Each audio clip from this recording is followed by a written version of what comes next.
علیکم ورحمۃ اللہ وبرکاتہ۔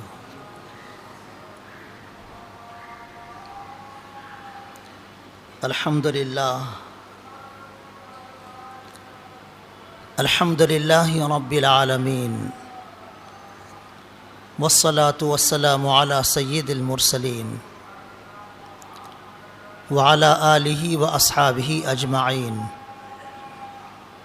اما بعد، فاعوذ باللہ من الشیطان الرجیم، بسم اللہ الرحمن الرحیم۔ وَإِذَا طَلَّقْتُمُ النِّسَاءَ فَبَلَغْنَ أَجَلَهُنَّ فَلَا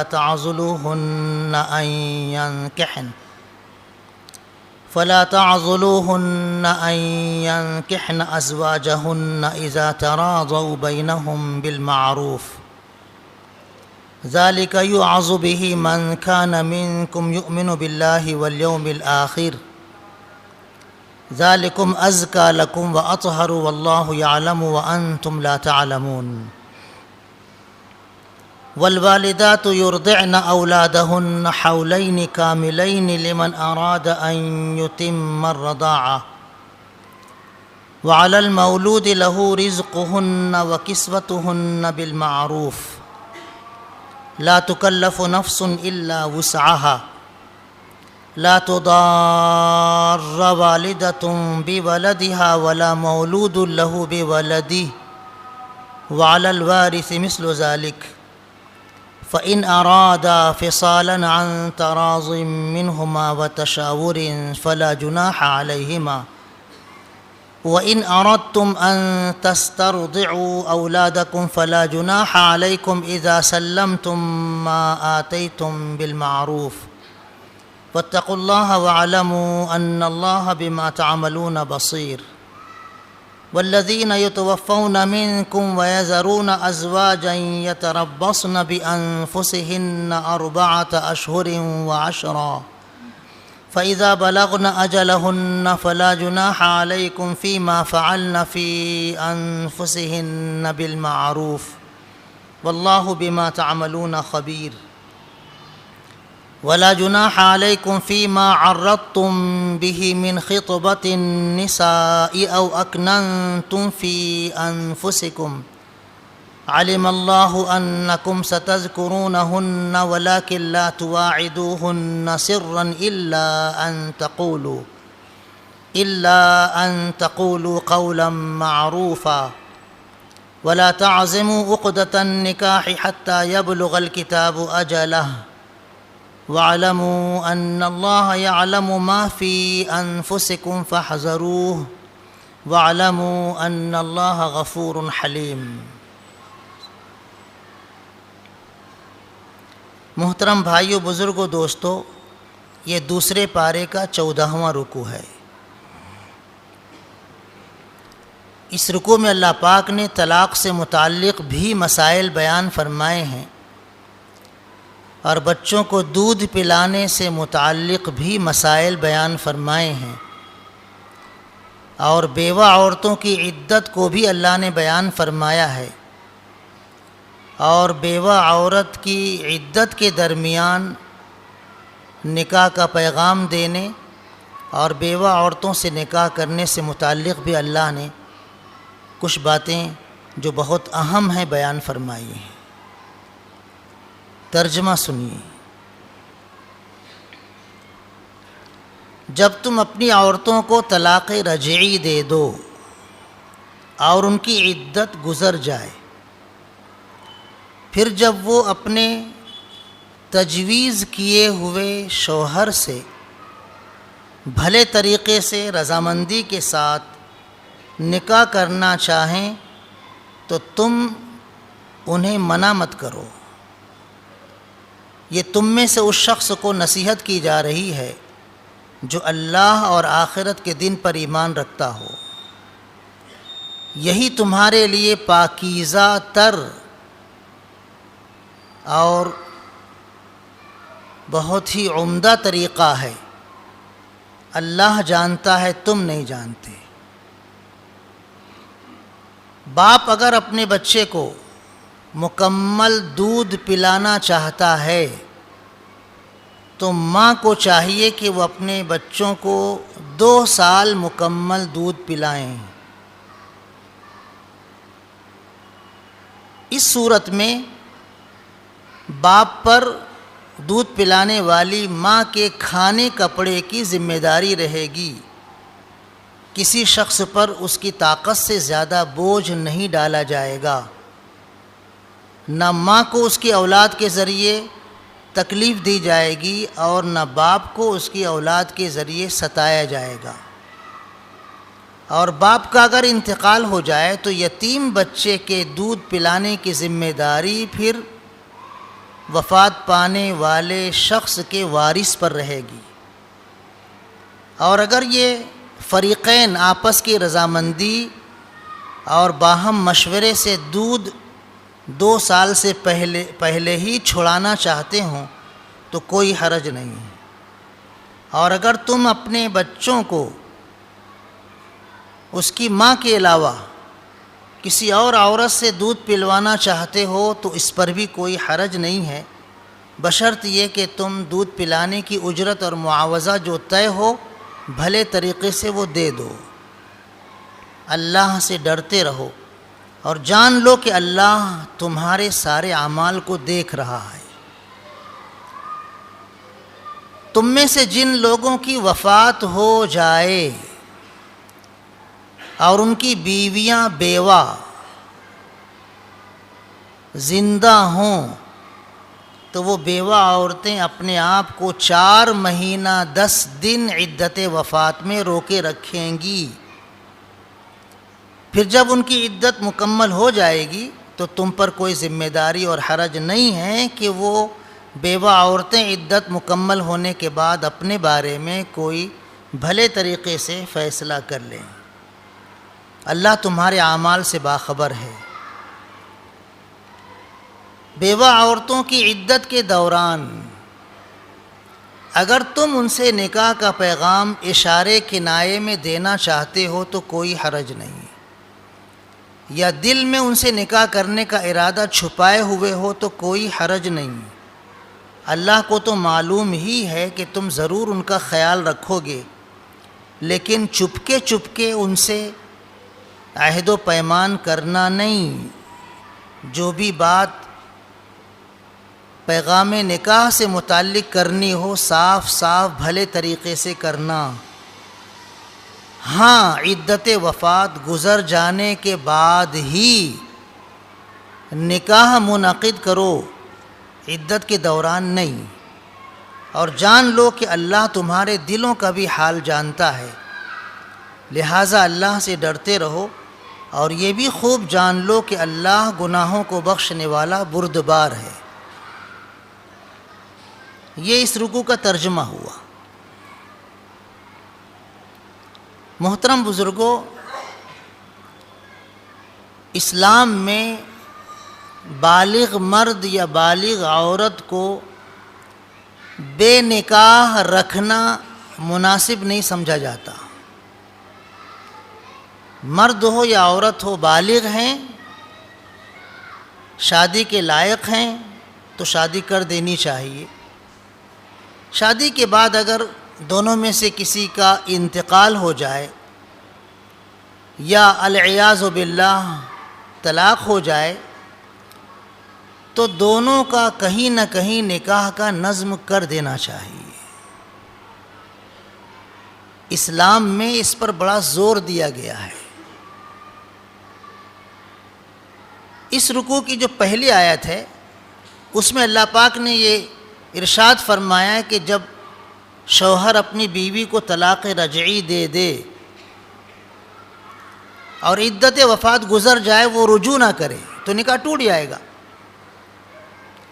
پھر اس کے بعد اگر میاں بیوی جو پہلے شوہر اور بیوی تھے وہ آپس میں رضامندی سے نکاح کرنا چاہیں تو رشتہ داروں کو رکاوٹ نہیں ڈالنا چاہیے، نکاح کرا دینا چاہیے۔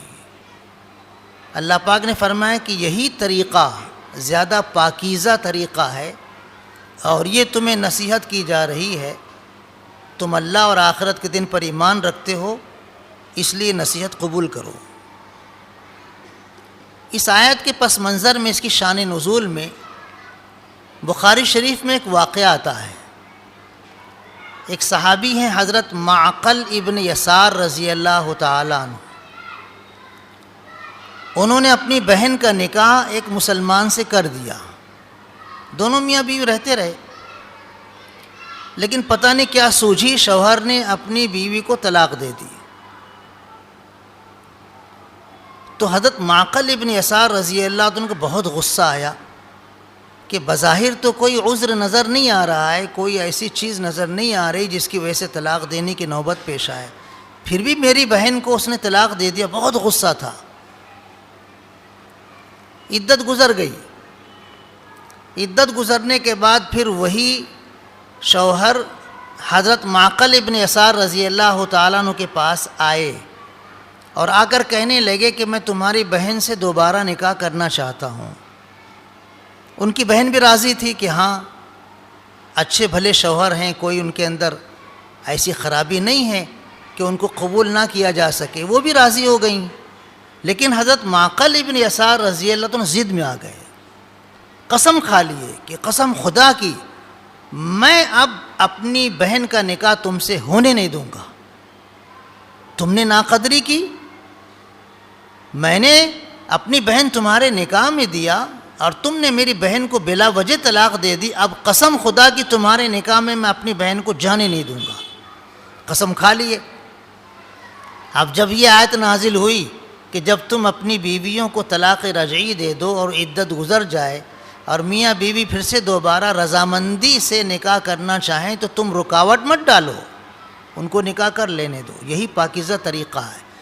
تو حضرت معقل ابن یسار رضی اللہ تعالیٰ عنہ جب یہ آیت سنی تو فوراً اپنے پہلے بہنوئی کے پاس آئے اور کہنے لگے مجھے معاف کر دو، میں نے قسم کھا لیا تھا، قسم میں توڑتا ہوں اور اس کا کفارہ دے دیتا ہوں، اور میں اپنی بہن کا نکاح تم سے کر رہا ہوں۔ دوبارہ نکاح کر دیا۔ یہ واقعہ بخاری شریف میں موجود ہے، اس آیت کے پس منظر میں، اس آیت کی شان نزول میں۔ کبھی ضد اور ہٹ دھرمی میں لڑکی والے یا لڑکے والے دوسرا نکاح ہونے نہیں دیتے، چاہے پہلے شوہر ہی سے کیوں نہ ہو یا کسی اور سے کیوں نہ ہو۔ طلاق ہو جانے کے بعد اتنی کدورت اور اتنی نفرت ہو جاتی ہے کہ آدمی ضد پر آمادہ ہو کر انتقام لینا چاہتا ہے۔ یہ تو پہلے شوہر کی بات ہے، ایسا بھی ہوتا ہے، اور وہ بھی اس آیت کے مفہوم میں شامل ہے کہ شوہر نے اپنی بیوی کو طلاق دی، طلاق رجعی، اور رجوع نہیں کیا اور عدت گزر گئی، تو اب یہ عورت کسی اور سے بھی تو نکاح کر سکتی ہے نا۔ تو یہ شوہر انتقامی کارروائی کرنے کے لیے جہاں بھی یہ پیغام بھیجتی ہے وہاں جا کر کان بھر دیتا ہے کہ کرنا نہیں، ہاں اچھی نہیں ہے، ایسی ہے ویسی ہے، نکاح ہونے نہیں دیتا۔ تو اس طرح کی حرکت بھی نہیں کرنی چاہیے۔ تمہارے نکاح میں پہلے تھی، اب وہ تمہارے نکاح سے باہر آ گئی ہے، تو کیا دوسری جگہ نکاح نہیں کر سکتی؟ بالکل کر سکتی ہے۔ تم کون ہوتے ہو رکاوٹ ڈالنے والے؟ اللہ پاک نے فرمایا کہ اگر تم اللہ اور آخرت کے دن پر ایمان رکھتے ہو تو ایسی حرکت کرنا نہیں، اللہ سے ڈرو، اللہ تم کو نصیحت کرتا ہے۔ مطلقہ عورتیں معاشرے میں بے نکاح زندگی گزار دیں، یہ اچھی بات نہیں ہے۔ شادی کی عمر ہے تو نکاح کر دینا چاہیے۔ ذمہ داروں کو، خاندان کے ذمہ داروں کو چاہیے کہ طلاق اگر ہو گئی ٹھیک ہے، کوئی بات نہیں، جانے دو، عدت گزر گئی، اب دوسری جگہ رشتہ دیکھ کر نکاح کر دینا چاہیے۔ ایسی بیوہ عورت کا بھی معاملہ ہے کہ شوہر کا انتقال ہو گیا، اب عدت وفات بھی گزر گئی، اب یہ لڑکی جو بیوہ ہے اگر نکاح کی عمر ہے تو اس کی دوسری شادی کرنے کی فکر کرنا چاہیے۔ بیوہ عورت بھی اگر شادی کر سکتی ہے اور شادی کی عمر ہے تو بغیر شادی کے اس کو زندگی گزارنا مناسب نہیں ہے۔ اس سلسلے میں ایک واقعہ بخاری شریف میں بھی ہے، دوسری حدیث کی کتابوں میں بھی ہے۔ حضرت عمر رضی اللہ تعالیٰ عنہ، ان کی صاحبزادی حضرت حفصہ رضی اللہ تعالی عنہا، ان کی شادی انہوں نے کر دی ایک مسلمان سے، لیکن وہ وفات پا گئے۔ اب یہ بیٹی بیوہ ہو گئی، عدت وفات گزر گئی، تو حضرت عمر رضی اللہ عنہ کو فکر ہوئی کہ میری بچی کی عدت وفات گزر گئی ہے، اس کا کہیں نہ کہیں رشتہ طے کر دینا چاہیے۔ تو وہ پہلے حضرت ابو بکر صدیق رضی اللہ تعالیٰ عنہ کے پاس گئے اور کہنے لگے، ابو بکر، میری بیٹی حفصہ بیوہ ہو گئی تھی، اس کی عدت وفات گزر گئی ہے، میں چاہتا ہوں تم اس سے نکاح کر لو۔ تو حضرت ابو بکر صدیق رضی اللہ عنہ نہ ہاں بولے نہ نہیں بولے، خاموش رہے۔ تو حضرت عمر رضی اللہ عنہ کو بہت غصہ آیا کہ کم سے کم کچھ تو جواب دینا چاہیے تھا، بولے ہی نہیں۔ لیکن اس وقت غصہ ظاہر کرنا اچھا نہیں تھا، پی گئے۔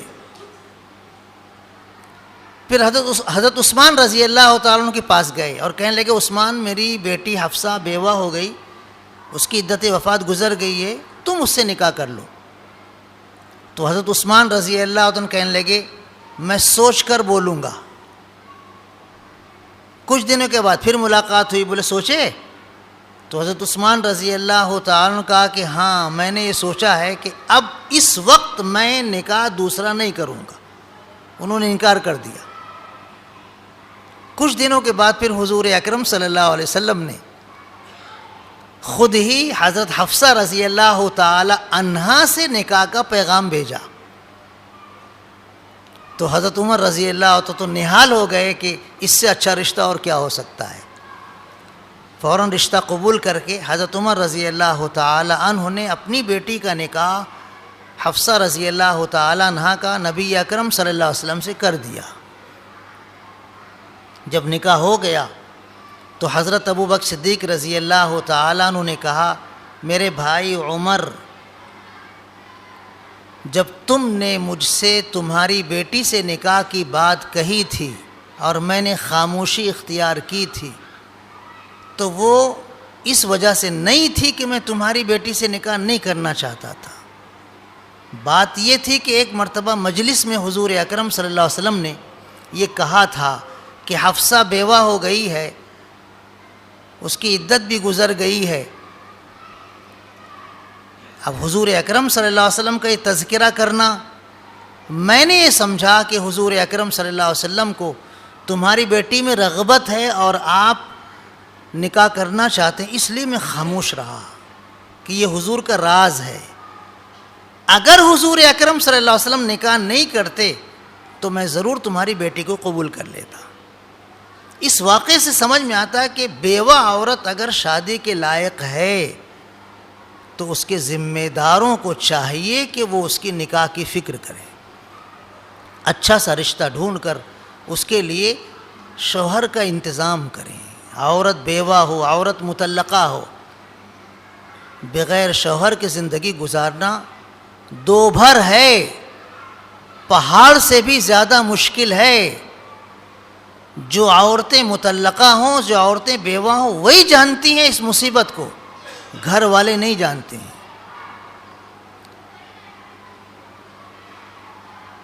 ایک بیوہ عورت جس کی نکاح کی عمر تھی اور گھر والے صرف لاؤبالی پن کی وجہ سے، غفلت کی وجہ سے اس کی طرف توجہ نہیں دیے، پوری زندگی گزر گئی اس کی، گھر والوں نے فکر نہیں کی کہ میری بچی بیوہ ہو گئی، چلو نکاح کر لیں۔ وہ سمجھے جانے دو، اب کیا نکاح کریں گے، پتہ نہیں کیسا شوہر ملے گا، کیا ہوگا۔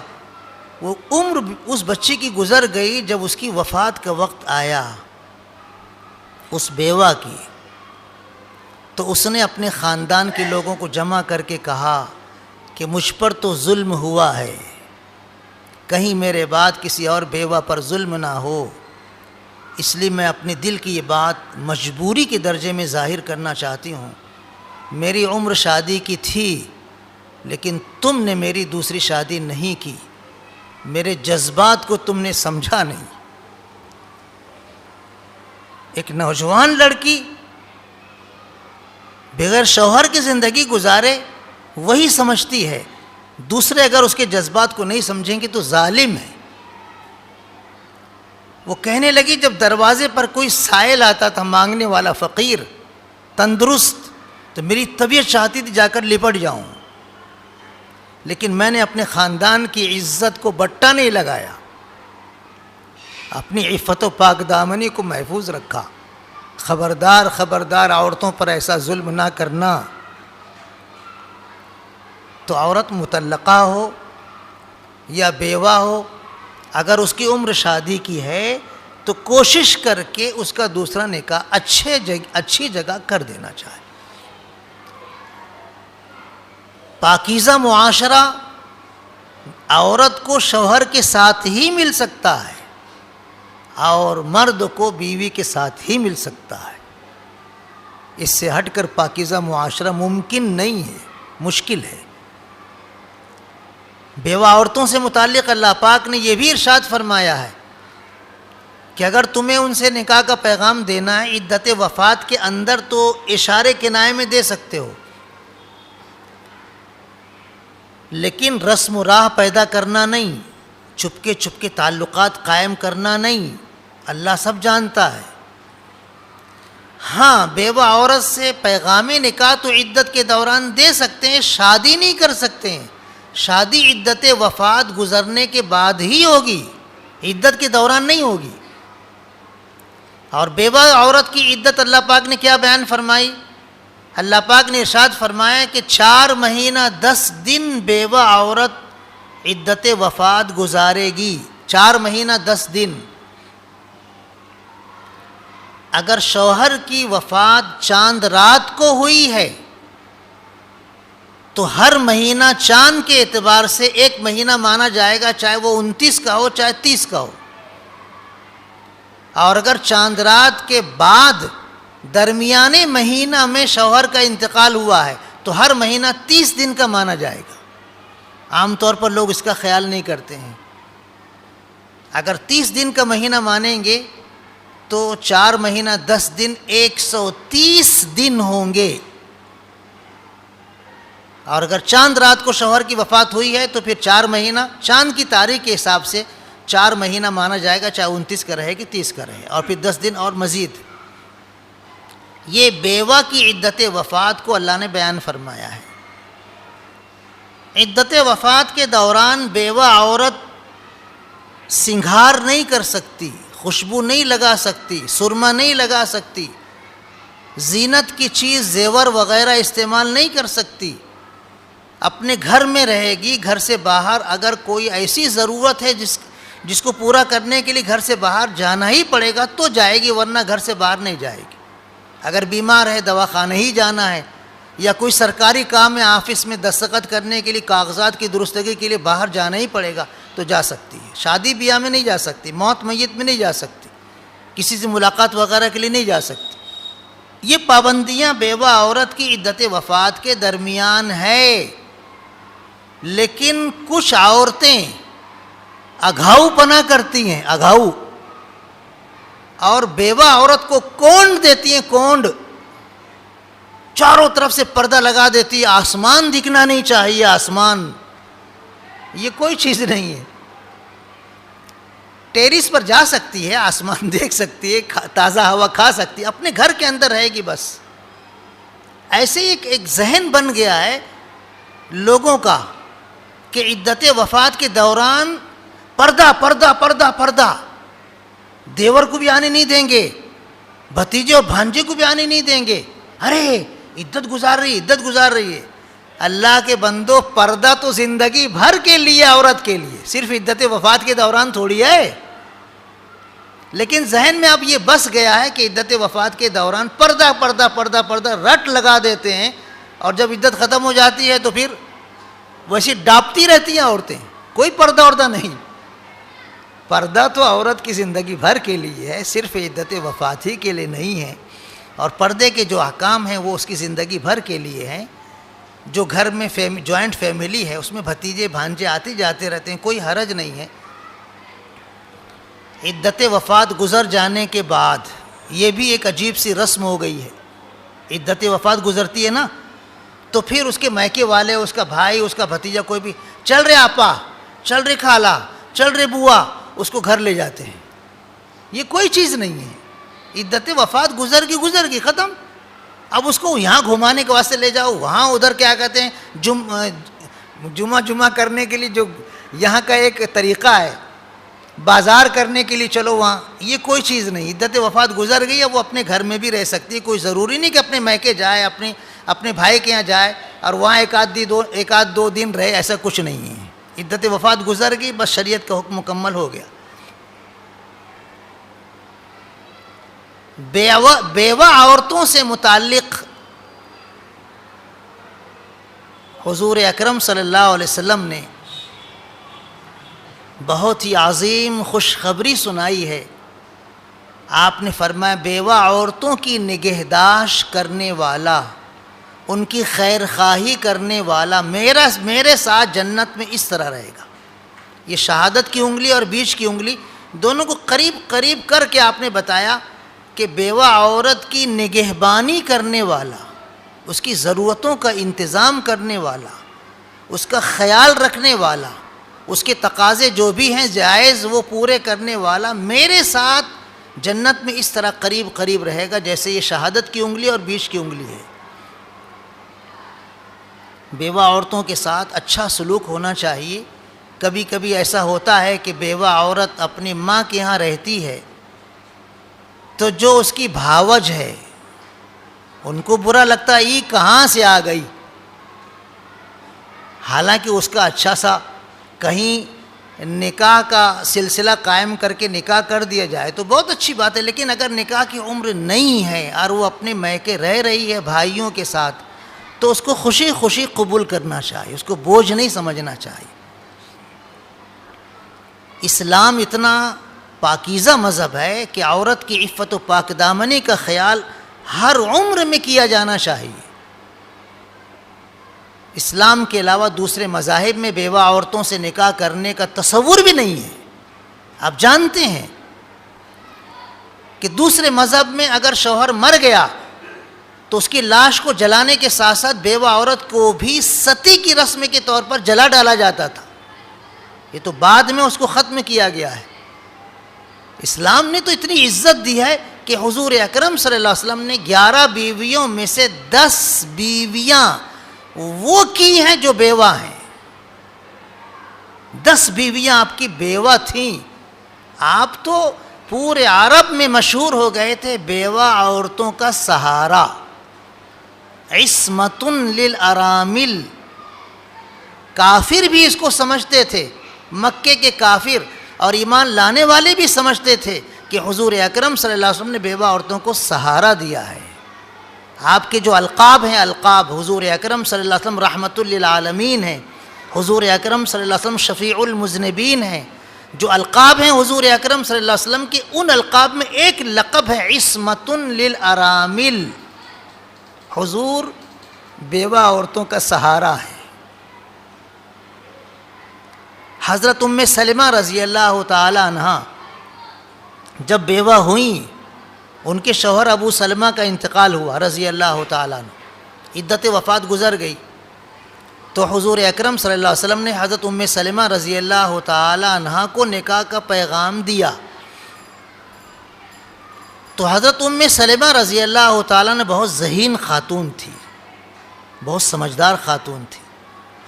انہوں نے کہا اللہ کے رسول آپ مجھ سے نکاح مت کرو، میرے چھوٹے چھوٹے بچے ہیں پہلے شوہر کے، میں ان کو چھوڑ کے آپ کے گھر نہیں آ سکتی، اپنے بچوں کو لے کے آؤں گی. اب وہ بچے اگر آپ کے گھر رہیں گے، آپ آرام کر رہے ہیں اور بچے روتے رہے، چلاتے رہے، ضد کرتے رہے، مستی کرتے رہے، دوڑتے بھاگتے رہے تو آپ کے آرام میں خلل ہوگا. میں اس کو اچھا نہیں سمجھتی کہ آپ کے آرام اور آپ کی راحت اور سکون میں میرے بچے آپ کو تکلیف دیں اور خلل پیدا کریں، اس لیے آپ مجھ سے نکاح مت کرو. حضور اکرم صلی اللہ علیہ وسلم نے کہا ام سلمہ تمہارے بچوں کو میں سنبھال لوں گا اور ان کو محسوس نہیں ہونے دوں گا کہ کوئی سوتیلا باپ ہماری پرورش کر رہا ہے. وہ راضی ہو گئیں. پھر انہوں نے کہا اللہ کے رسول میرے اندر غیرت بہت زیادہ ہے، میں اس کو برداشت نہیں کر سکتی کہ میرے شوہر کے نکاح میں کوئی اور بھی عورت رہے۔ اور آپ کی پہلے سے بیویاں ہیں، آپ کی پہلے سے بیویاں ہیں، اور میری اپنی طبیعت اور میرا مزاج ایسا ہے کہ میں اس کو برداشت نہیں کر سکتی کہ میرے شوہر کے نکاح میں میرے علاوہ کوئی اور بھی ہو، اس لیے جانے دیجئے، مجھ سے شادی مت کیجیے۔ تو حضور اکرم صلی اللہ علیہ وسلم نے ارشاد فرمایا، ام سلمہ جب تم میرے ساتھ نکاح کر کے رہنے لگو گی تو میرا سلوک تمہارے ساتھ ایسا رہے گا کہ تمہارے اندر سے غیرت ختم ہو جائے گی، یہ رقابت کا جذبہ ختم ہو جائے گا۔ اور واقعی حضور اکرم صلی اللہ علیہ وسلم نے ازواج مطہرات کے ساتھ اتنا شاندار، اتنا محبت بھرا سلوک کیا ہے کہ سوکنے آپس میں بہن کی شکل میں رہتی تھی۔ تھوڑی سی کھٹا پٹی ہوتی تھی لیکن دل اتنا صاف تھا، اتنا صاف تھا، اتنا صاف تھا آپس میں کہ جب حضرت عائشہ رضی اللہ تعالیٰ عنہ پر منافقوں نے اور کچھ بھولے بھالے مسلمانوں نے تہمت لگائی تھی تو حضور اکرم صلی اللہ علیہ وسلم نے اپنی بیویوں میں سے ایک بیوی سے مشورہ کیا تھا، جن کا نام حضرت زینب بنت جہش رضی اللہ تعالی عنہا ہے، اور جو ہمیشہ حضرت عائشہ رضی اللہ تعالیٰ عنہ سے الجھتی رہتی تھی۔ زینب بتاؤ عائشہ کے بارے میں تمہارا کیا خیال ہے؟ اس کے بارے میں لوگ ایسی باتیں کہہ رہے ہیں، تمہارا کیا خیال ہے؟ تو سوکن ہونے کے باوجود حضرت زینب بنت جہش رضی اللہ تعالی عنہا نے کہا تھا کہ اللہ کے رسول، میں عائشہ کو پاک دامن سمجھتی ہوں، یہ ان کے خلاف تہمت ہے۔ اور جب حضور اکرم صلی اللہ علیہ وسلم بیمار ہو گئے تو بار بار پوچھتے تھے کل کس کی باری ہے، کل کس کی باری ہے، کل کس کی باری ہے۔ تو ساری ازواج مطہرات سمجھ گئیں کہ حضور اکرم صلی اللہ علیہ وسلم حضرت عائشہ رضی اللہ تعالی عنہ کے گھر کی اور ان کی باری کا انتظار کر رہے ہیں، تو سب نے مکمل طور پر رضامندی کے ساتھ متفقہ طور پر کہا کہ اللہ کے رسول ہم اجازت دیتی ہیں، آپ جہاں چاہیں رات گزاریں۔ تو حضور اکرم صلی اللہ علیہ وسلم نے کہا میں عائشہ کے گھر رہوں گا۔ تو زندگی کے آخری لمحے تک پھر حضور اکرم صلی اللہ علیہ وسلم حضرت عائشہ رضی اللہ تعالیٰ عنہ کے گھر میں رہے، کسی بیوی کو کوئی شکایت نہیں ہوئی۔ یہ حضور اکرم صلی اللہ علیہ وسلم کا سلوک ہے بیوہ عورتوں کے ساتھ۔ ہمارے معاشرے میں کبھی ایسا ہوتا ہے کہ کوئی دوسری بیوی آتی ہے تو خاندان کی دوسری عورتیں اس کو برداشت نہیں کر پاتی، آسانی کے ساتھ جھگڑے ہونے لگ جاتے ہیں۔ نہیں ہونا چاہیے جھگڑا، مل جل کر رہنا چاہیے۔ خاندان میں ایک دوسرے کے ساتھ رشتہ نبھانا بہت بڑی نیکی ہے، بہت بڑی نیکی ہے۔ اس نیکی کی وجہ سے ہماری عمر میں برکت ہوگی، ہماری روزی میں برکت ہوگی۔ حضور اکرم صلی اللہ علیہ وسلم نے خود ارشاد فرمایا کہ رشتہ ناتا جوڑنے سے عمر میں بھی برکت ہوتی ہے اور رزق میں بھی برکت ہوتی ہے۔ اسی درمیان میں اللہ نے بچوں کو دودھ پلانے کے مسئلے کو بھی بیان فرمایا ہے۔ اگر عورت شوہر کے نکاح میں ہے تو بچے کو تو دودھ پلانا ہی چاہیے، اسے انکار نہیں کرنا چاہیے۔ وہ ماں ہے اور وہ اس کی اولاد ہے، اس کو دودھ پلانا چاہیے۔ ہاں اگر کوئی بیماری ہے، کوئی عذر ہے تو بات الگ ہے، ورنہ ماں کو اپنے بچے کو دودھ پلانا چاہیے۔ یہ تو جب نکاح میں رہے، عام طور پر لوگ اپنے بچوں کو دودھ پلاتے ہی ہیں۔ عربوں میں یہ رواج تھا، عربوں میں یہ رواج تھا کہ ماں کچھ دن تک اپنے بچے کو دودھ پلاتی تھی، پھر اس زمانے کے اعتبار سے، اس معاشرے کے اعتبار سے بچے کو دوسری دایا کے حوالے کر دیتے تھے، اور وہ دوسری عورت جو دایا ہوتی تھی وہ بچے کو دودھ پلاتی تھی۔ عربوں کا رواج تھا۔ آپ تو جانتے ہیں تاریخ حضور اکرم صلی اللہ علیہ وسلم کی ولادت مبارکہ کے بعد عورتیں آئیں دیہاتوں سے بچے لینے کے لیے۔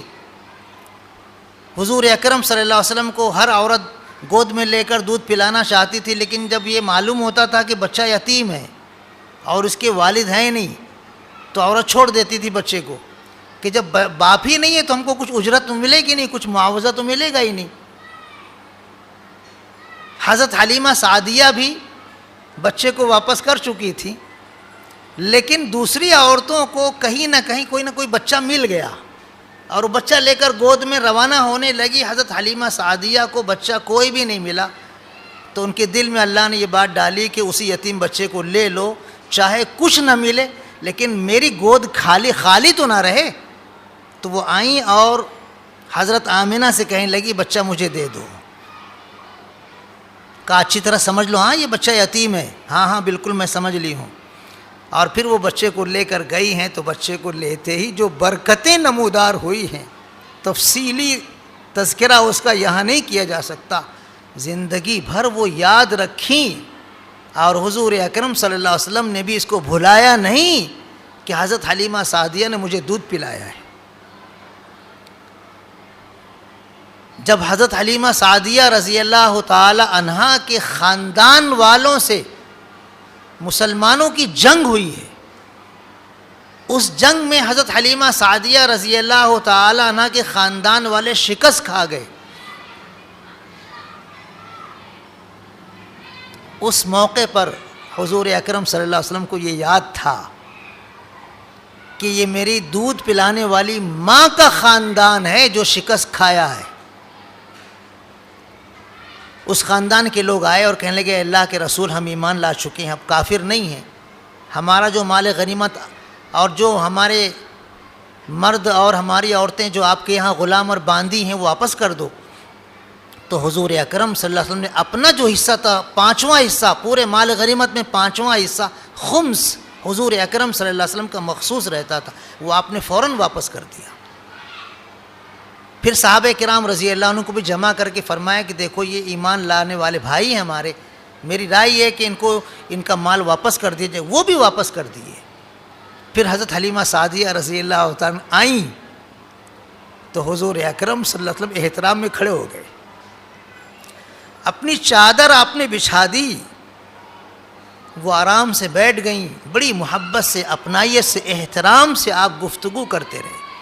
جب وہ جانے لگی تو کچھ آپ نے تحفے دیے, جن کو معلوم تھا ان کو معلوم تھا, جن کو معلوم نہیں تھا وہ کہنے لگی کون ہے یہ عورت, حضور اکرم صلی اللہ علیہ وسلم اتنا اکرام کر رہے ہیں اس کا, اپنی چادر بچھا دی, ادب اور محبت سے گفتگو کر رہے ہیں, جاتے وقت پھر ان کو تحفے بھی دے رہے ہیں, کون ہے یہ؟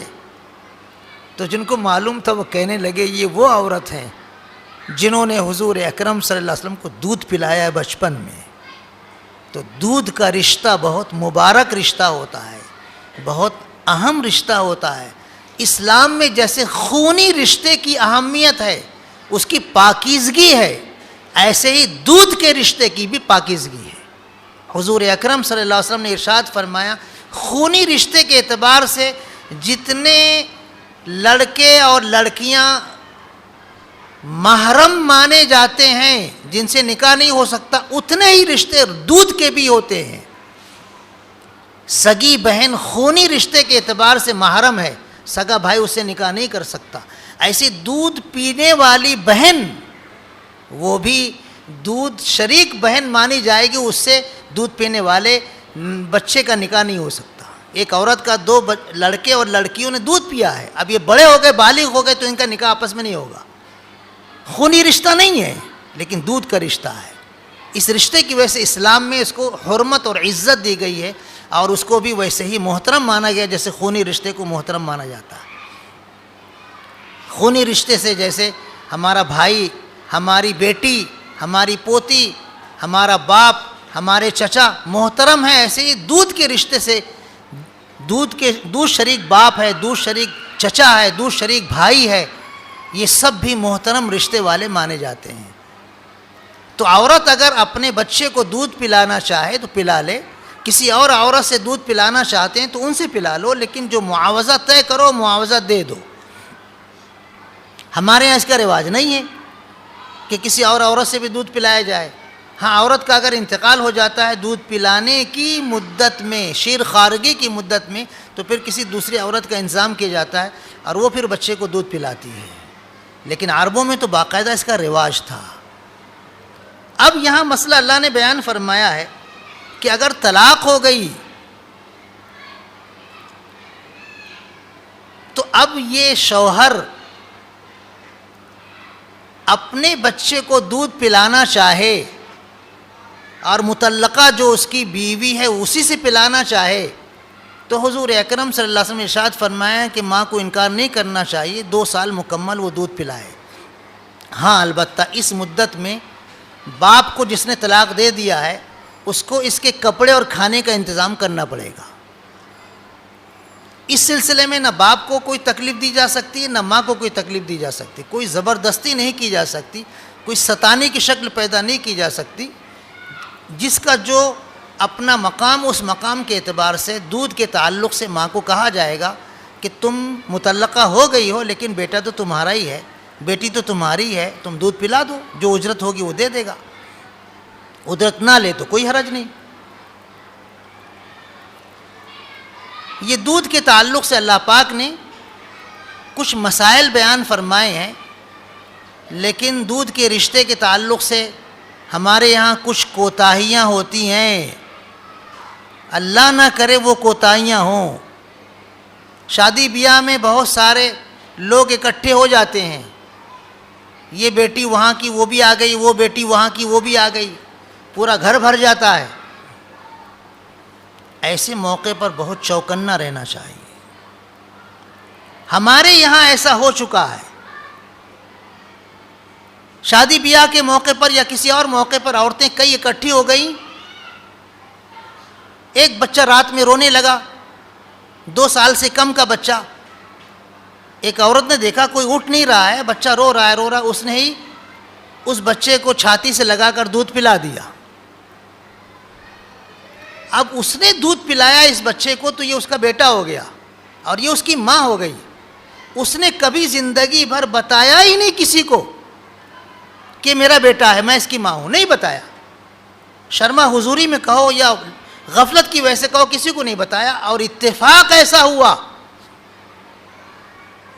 کہ یہی لڑکا بڑا ہو گیا، بالغ ہو گیا، اور اسی دودھ پلانے والی کی لڑکی سے اس کا نکاح ہو گیا۔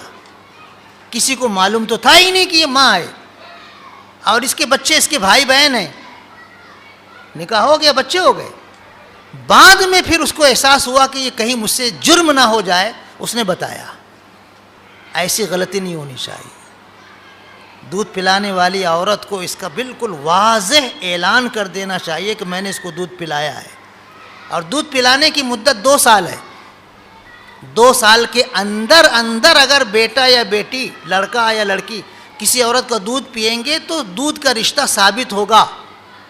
2 سال کے بعد اگر کوئی لڑکا یا لڑکی دودھ پیتے ہیں تو دودھ کا رشتہ ثابت نہیں ہوگا۔ لیکن امام ابو حنیفہ رحمۃ اللہ علیہ کی ایک رائے ہے کہ 2 سال کے بجائے 2.5 سال وہ کہتے ہیں کہ 2.5 سال کے اندر اگر بچہ دودھ پیے تو وہ رشتہ ثابت ہو جائے گا دودھ کا، اگر 2.5 سال کے بعد اگر پیے گا تو رشتہ ثابت نہیں ہوگا۔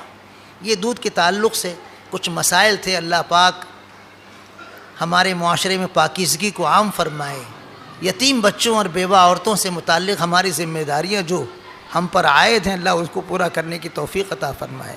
آمین۔ وآخر دعوانا الحمد للہ رب العالمین۔